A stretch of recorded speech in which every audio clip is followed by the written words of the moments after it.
Welcome everyone to Little Tokyo 2's new podcast series From Startup to Growup.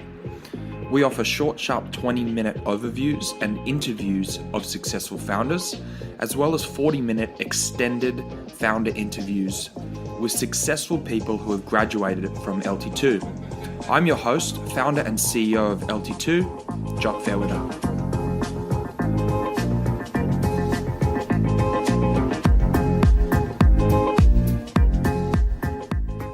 Today on From Startup to Growup, we have the genius Nigel Greenwood himself from DNX and MachineGenes, the only person left in Australasia in the X Prize.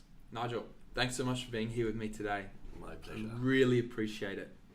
You're one of the most interesting guys I've met in the past couple of years. That's nice. Or personally, usually I'm involved with sort of salesy entrepreneurs that are hustling to sell things that probably never existed. However, you're kind of a guy that's created something completely new that never existed. Rather than trying to fix a problem that never existed, you're trying to fix the world's biggest problems. Yes. Yes. So, tell me a little bit, or tell us a little bit about your history. All right. I'm an applied mathematician. For a Queenslander, I did firsts in pure mathematics and a PhD in applied mathematics at the University of Queensland. When I was there, as a matter of extraordinary good luck, I fell in with an international team of very eminent, rather garrulous, and mainly elderly mathematicians and physicists. What's garrulous? They're keen to point out when, well, they're willing to point out when they think everyone else is wrong. I see. So like me? Yes, yes. And like me. Okay. You see, I was neither eminent nor elderly at the time, but I could tick the garrulous box.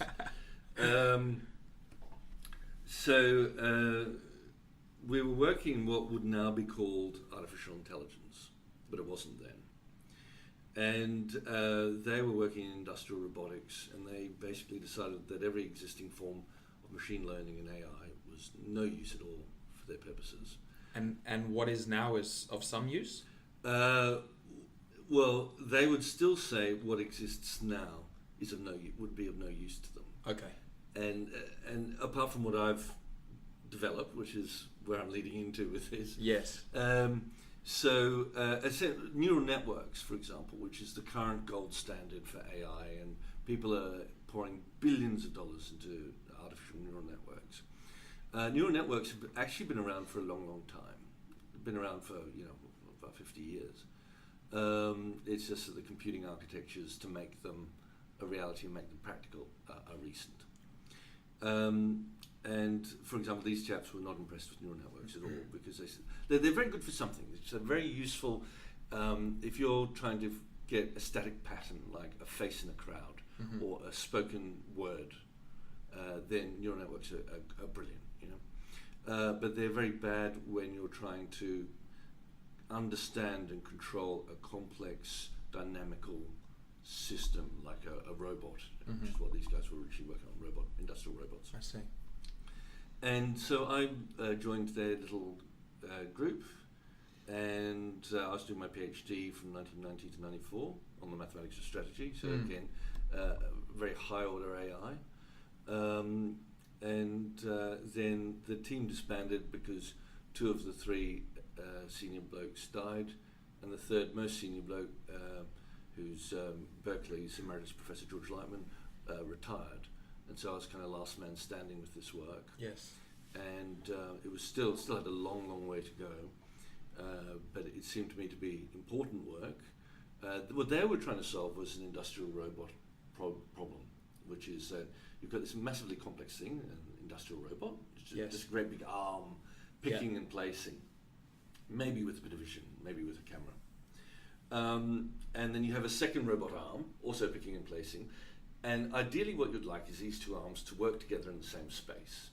But the problem is that these complicated bits of machinery rapidly suffer from wear and tear. So they become really idiosyncratic. So what you thought you had as a robot arm is not what you end up with. And what these guys wanted to do... What does it end up with? Well, what you end up is something there where the lubricants are a bit different because they've heated up and cooled and heated up and cooled, and the cogs are a bit worn. Sure. And so everything works a bit differently from how you thought it would work. Okay. And what they wanted to do was have these arms basically self-regulate. And then you could tell these arms to do complicated things, and they would do them, and they could do planning themselves autonomously. So the idea was, actually very much like octopus arms. Right. Because octopus arms have a lot of neural processing in the arm. And so the arms, which is why octopus arms look so weird, because they're actually doing things without bothering about the brain of the octopus. Anyway, this is a problem they were doing. And when the team disbanded, I was last man standing, and I said, well, I don't think this is much in demand with industrial robots in the 1990s, but it's very, very relevant to medicine because they're very similar problems. If you have a chronic degenerative disease, then where you start up and where you end up are different, and you have to try to control this complicated thing based on partial information as you go along. And so then I moved over, first of all, into medicine, and I got kind of forced into the private sector because we couldn't get funding, because basically it was just a small international team who'd been doing this stuff. And so nobody else knew what they were doing or understood or were interested, sort of thing. And with an international team, yeah, in that instance, how do you actually communicate? I mean, we use, let's say, Google Docs or something where we can all edit at once. I'm sure when you're doing hyper complex things, how do you do that? Yeah, it was an interesting problem because email was around in the 90s, but email and phone calls basically, and good old fashioned hop on a plane and go somewhere. Yes. And so the conferences, there were just one or two conferences that I'd meet these people other than my thesis supervisor. And so the conferences would be really pretty intensive, sort of talking to people and understanding what they're doing. And a lot of it's written. A lot of it, people will be writing drafts of manuscripts of papers and send it over and say, basically, this is my latest thinking. Fax it. Yeah, fax it, post it. And you get these great big sheafs of stuff. And it's okay, so I'll read through that. This is what I'm thinking. What do you think about what I'm thinking? Sort of 2 weeks later. 2 weeks later, yeah. Cool. So, it was all really interesting. And so I moved over into medicine, and I couldn't get any funding, even though I got different teams in Oxford and Cambridge who were originally looking at Parkinson's disease and neuropharmacologists, and they thought the idea was great. In Australia, I got no traction at all, because in Australia, if you talked about AI in medicine, people just looked at you oddly and said, "What? Why?" But anyway, and so then I, after a few false starts, got into medicine, medical AI, wrote a patent, which became a US patent, which is nice, and then came up with a horrible discovery that the computing architecture I needed for my particular version of maths to work didn't exist. At least not, except in the US government or somewhere like that. And then you called up Apple and they fucking jammed you for an iPad or something to build it. No. Well, what I ended up having to do was I lodged patents to secure where I had, and I just thought, I've got to basically sit and wait for the technology to exist. Literally. And so I then went off and became an analyst in the Department of Climate Change, which was actually really interesting, kind of fun, working with the UN, which is interesting. And then eventually NVIDIA got their act together, and suddenly in 2007, 2008, the GPU cards were a thing, and suddenly I realized that the technology now existed to actually implement my mathematics. And then Queensland Department of Health, bless them, were persuaded to chuck in some money. How good. And it's very much on the medical side of things. It's funny how who you know becomes relevant. Because I had an old friend of mine who, in undergrad at uni, she was such as getting people on your board for credibility sakes. No, well, just getting ideas. Okay, so someone I used to go drinking with in undergrad, and we would drink appalling cocktails, and I usually ended up I don't want to know where you ended up. And put it this way, her Rottweiler on more than one occasion would sort of lick me in the face, and sort of, that would be my good morning. I might have sleeping. I was sleeping on the floor. It'd be a party. She was off elsewhere. Anyway, it's a very old, very good friend of mine. Came back and became a very eminent endocrinologist. And that was Jenny Gunton, Professor Jenny Gunton. And What's that? her name is No. What does she do? Endocrinologist. Yeah, what is so, that? Oh, I see. Hormones. Hormones. So she in particular is a diabetes expert. In I fact, see. she's an internationally renowned. And here's the segue. Yes. And when she came back to Australia, I went down to Sydney and had coffee with her and sort of thoroughgoing pitch session about how horrible life was because I had this amazing technology, but we originally wanted to do Parkinson's, and then that didn't work for various fundamental commercial reasons, and how the technology was now becoming available to do stuff. And she looked at me as if I was a loon and said, "Why don't you do diabetes? Because it's all there. The sensor data is there. There's a desperate need for it. You've got the capability, so do that." So that's what ended up happening. So moved into diabetes, and a bit of interesting stuff in terms of the underlying machine learning and AI. The dominant form of AI in the world is neural networks, and that's based on a metaphor of the human brain. And what my stuff does is very, very different. It's a form of evolutionary machine learning, and we use ecosystem dynamics as inspiration. So predator-prey, evolution, migration, etc., etc. So use that. You can actually build a computing architecture out of that, which works very, very well and has really important advantages over AI, over neural networks in AI. So that's what we did and what we're doing with diabetes. So we're literally evolving personalized models of insulin glucose dynamics within the human body for each individual person with type 1.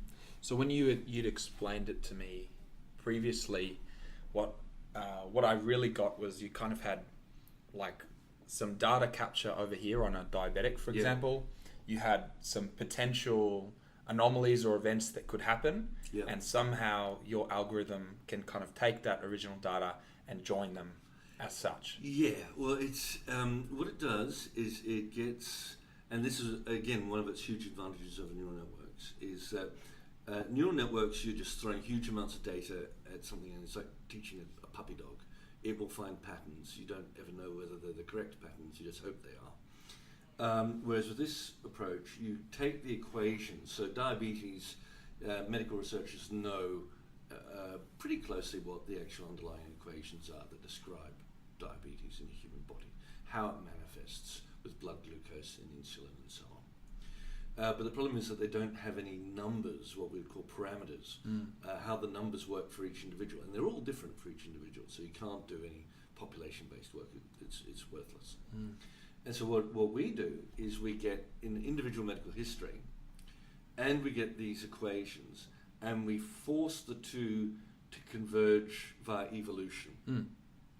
And so what you end up with are these personalized models that have literally evolved over generations to fit that individual medical history. Yes. And then at the end of this, so then you have these personalized models, and then we pass it to my actual AI, the actual thinky bit of the machine, and I like to call it a slightly paranoid and anxious AI, because it looks at these models and it says, okay, there are still some significant ambiguities. And so what it does is it creates an adversary. And so the prime AI, the main AI, creates an enemy AI. And the prime AI says, all right, I want to play a game.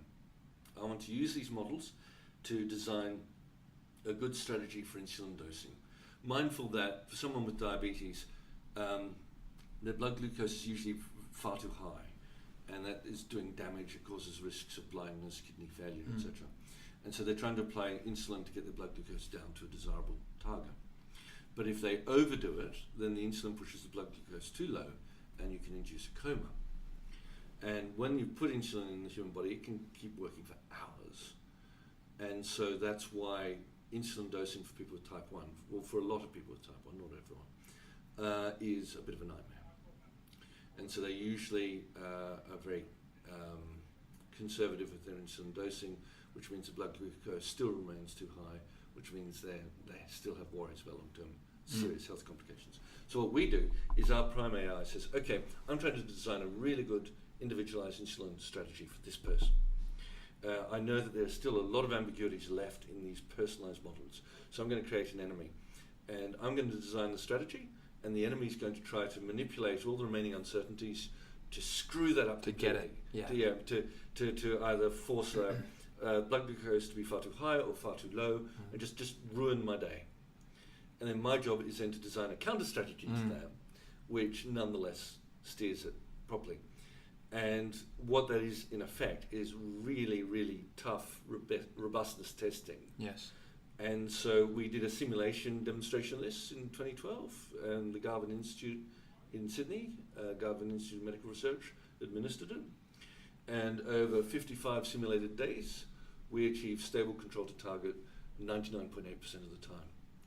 And the really interesting thing about this, which you're referring to in terms of extreme events, is that at the whole time, the Prime AI knows what it knows. And this is a huge advantage, again, over neural networks. The Prime AI, if you ask it, would say, all right, I think that the model is this, I think the patient's parameters are these values, and so I am designing this strategy. And what that means is if something unexpected happens, whereas a neural network, you have to have everything in training data that you need it to try to cover. With our AI, it can see something completely unexpected and say, I've never seen that before, but I know what I know, and so I can design strategies, again, using the same approach against this. Yes. And I can solve it. So by doing that in the diabetes sense, you were, in medical, in any sort of medical device software prediction, it can take forever and a day to get all the way through to commercialization, right? Yes. 10 years of clinical testing, then it can be so on, and we're talking 15, 20 million to get all the way, right? There's big risk as an investor or someone to go behind that. So you were able to figure out, just like you explained with the robotic arms that sort of went and turned into kind of like the diabetes scenario, back to robots or machines again, right? Yes.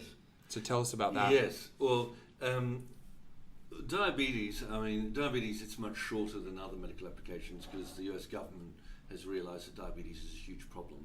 So the US FDA has created what it calls a fast track. So it's down to a few years, but nonetheless, I was having enormous problems getting investment in Australia to push this novel technology to deal with diabetes. So I looked around and said, all right, I'm going to step sideways. I'm going to keep the diabetes work alive and kicking, but what I need to do is diversify and find another application that will keep the wolf from the door. Yes. Now, I'm a thing called, so first of all, as you said, just as the leap went from machines to medicine, so too logically, the leap then goes back to machines. You say, what is a really, really valuable bit of kit that's very complex, that people desperately need to run properly? It's important. And any failures are very, very expensive. And costs. Costly. Maybe livelihood. Well, yes. Well, lives can be lost, yes. And so the short answer is aviation engines. And it's completely an artifact, so it's completely artificial. So you can sit down and you can write the equations for it. But analogously to a chronic disease, because aviation engines operate under very high temperatures and pressures, they change. And they change really quite quickly. And so, whereas when you start, an engine straight off the assembly floor might look the same as any other, once you've been flying with the thing for a couple of months, you've got a very individual engine. It has become individual. So then the problem is, again, how do you tell that when it's being quirky, if that's a benign bit of quirky behavior, or if that's the beginning of a serious malfunction that will cause massive failure or death, And even if it doesn't cause any kind of death, it will be profoundly expensive when you remember that an aviation engine is anything between 13 million US and about 35 million US dollars per engine. Per engine. Next time you see 4 engines hanging off an airplane, just think of the capital cost that's just hanging off that wing. Yeah. So you've been, in essence, testing with Rolls-Royce. Yeah, because I think of a Spitfire Memorial Defence Fellow. Australia, the Australian Spitfire pilots were offered a memorial back in the day by the Australian government, and they actually said no thanks. And the Australian government was baffled and said, why? And they said, well, we don't want just a physical memorial because whenever there's an invasion, the first thing the invaders do is knock over all the memorials. And so they said, well, we want to do something a bit different. We want to create this fellowship that once a year or once every couple of years, an Australian scientist who's doing something key in defence-related topics gets a bit of funding and a bit of recognition, and that helps them along their way. So I think I'm the only one who's got it twice. And when they set up the fellowship, because Rolls-Royce, of course, made the original engines for the Spitfire, the surviving Spitfire pilots tapped Rolls-Royce on the shoulder and said, hey, how about you chuck in a bit of money for this fellowship? So it meant that when I was then looking for someone to talk to with aviation engines, I knocked on the door of Rolls-Royce and said, hey, I'm a Spitfire fellow, you chucked in some money back in the day for the fellowship, so that gives you first dibs. If you're not interested, that's fine by me.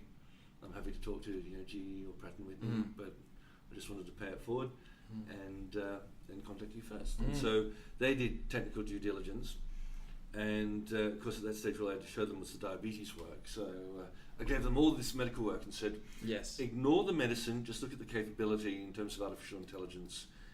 What do you think? And they loved it, as though the due diligence was like an oral exam from hell. It was a nightmare. It's like, they said things like, oh, we really like the way your AI is modulating blood glucose using insulin. What do you think the equivalent of that would be in an aviation turbine engine? At which point, you're pinching yourself saying, please wake up. I don't know, give us 3 years. But yeah, so we showed, over a 3-year project, we showed that we could evolve and grow computational models of aviation engines as if they were organisms. And again, massive advantages over neural networks. So an artificial neural network would need 4 to 6 months worth of data to build out a model. And for Rolls-Royce, we demonstrated, ideally, we'd want about 30 minutes of sensor data, although we showed that you could actually do something meaningful with as little as 4 minutes of sensor data at 4 hertz. And so, radically different way of doing things. And the other thing is, so it's a form of digital twin technology, but it's an explicit digital twin. If you use a neural network for a digital twin, you end up having a conversation with a sphinx.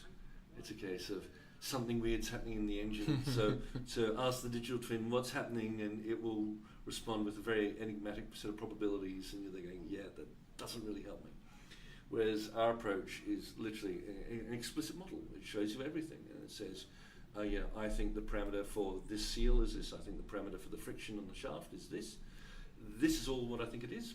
And because it can be done on less than 30 minutes of data, you can do it repeated snapshots, say over a couple of months. And so you build up a time series. And it also means that unlike a neural network where you can't deal with so-called black swan events, for it to recognize what's happening, it needs the training data.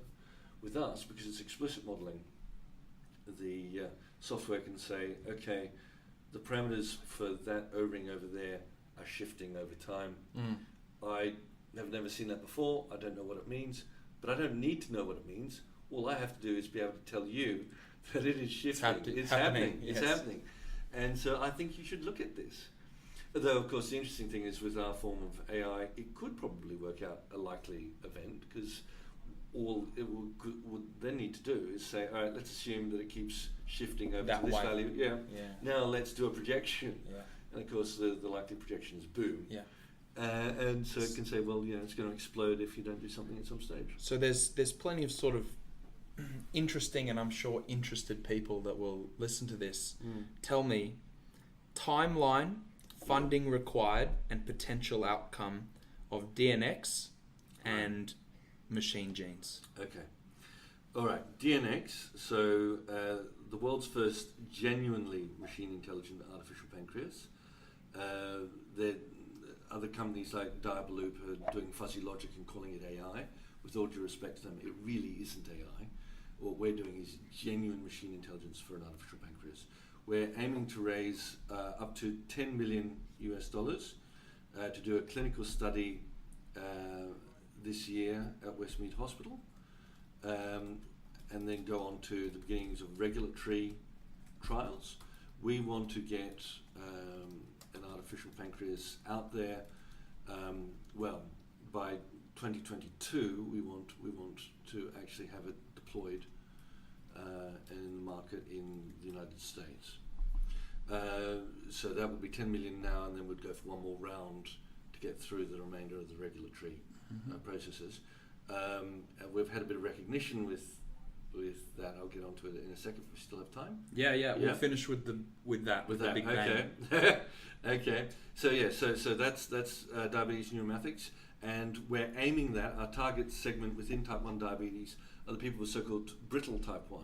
They're the people with the most extreme variations of blood glucose on a day-to-day basis, horrific variations, and they're precisely the people who most need an artificial pancreas, and who other artificial pancreas developers are avoiding because it's, from their viewpoint, technically just too difficult.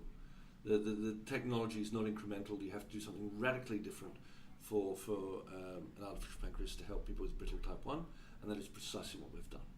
So a completely new technological base to make sure we can help them, and then once you help them, you start by climbing Everest, then it's just an easy downhill across the rest of the spectrum for type 1. So that's Diabetes Neuromathix. Then Turbine MachineGenes, we're aiming to raise approximately $5 million US for Turbine MachineGenes. We're wanting to, we did a demo for Rolls-Royce, and then that was done July last year, and then we established that we needed about $5 million US from there to get a commercial product in the market within 1.5 years. Unfortunately, Rolls-Royce themselves have had a massive internal restructure, so we're striking out on our own to build the product ourselves, and then re-engage with Rolls-Royce, Pratt & Whitney, GE, etc. So about $5 million US to do that. We also have applications there not only in civil aviation but military aviation and oil and gas power generation.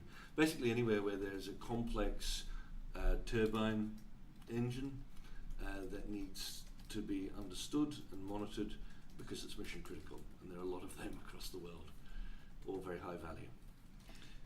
In terms of credibility, Yeah. there are two major things that have happened recently, right? X Prize, Harvard. Yes. Harvard. Stanford. Stanford. Yeah, that's a conversation that's still ongoing. Okay. So first of all, the IBM Watson Artificial Intelligence X Prize is a race that started in 2016. It's an X Prize like Space X Prize, etc. These big races every few years across the world to get the best teams in the world to solve particular tough problems, usually with a fairly big prize at the end of it. The IBM Watson AI X Prize started in 2016.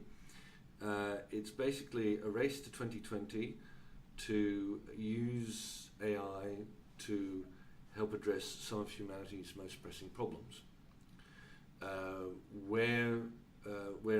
We entered the race in 2016 in Team MachineGenes, which was Diabetes Neuromathix, Turbine MachineGenes, and a third pure R&D company of mine called Evolving Machine Intelligence. And in 2016, there were 683 teams worldwide. There are now, as of December 2018, 30 teams left. We're one of the 30. And as of December, they've announced that we're one of the top 10 teams in the world for the X Prize. So that's showcasing the diabetes work, although of course it's the same platform across both the diabetes work and the engine work.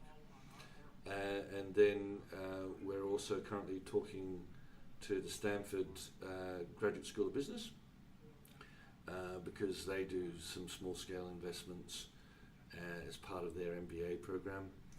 And so they contacted X Prize and wanted to have a look at some of the promising X Prize teams, and we're one of the teams that they're currently talking to. Another thing is that of the top 10 X Prize teams, NeurIPS in December in Montreal is the world's top artificial intelligence conference, and of the top 10 teams, there were only 2 of them that were actually asked to present independently at NeurIPS in the competition workshop, and we're one of them. And that's how you finish with a bang. And that's it for another week with our podcast series From Startups to Growups. If you enjoyed that, you can find out more about Little Tokyo 2 on www.littletokyo2.com, and you can find more of our podcasts on soundcloud.com/Little Tokyo 2. Thank you, and speak to you next week.